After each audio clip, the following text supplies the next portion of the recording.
উত্তর ২৪ পরগনার পানিহাটিতে শ্রদ্ধেয় প্রদীপ করের আত্মহত্যাকে কেন্দ্র করে রাজ্য রাজনীতিতে তুমুল বিতর্ক। পরিবারের দাবি এবং সুইসাইড নোটের উল্লেখ করে তৃণমূলের অভিযোগ, এসআইআর এর নাম করে বিজেপি পিছনের দরজা দিয়ে এনআরসি করার নোংরা চেষ্টা চালাচ্ছে।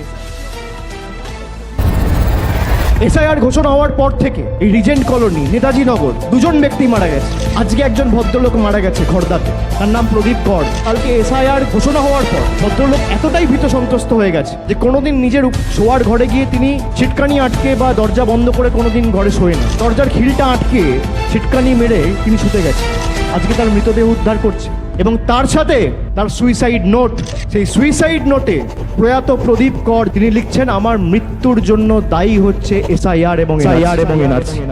2021 সালে না জিততে পেরে, এনআরসি না করতে পেরে এসআইআর এর মাধ্যমে ব্যাকডোর দিয়ে এনআরসি করার একটা প্রচেষ্টা আমরা হয়তো দেবো না। সারা বাংলার একটাই এখন স্বর, জাস্টিস ফর প্রদীপ কর।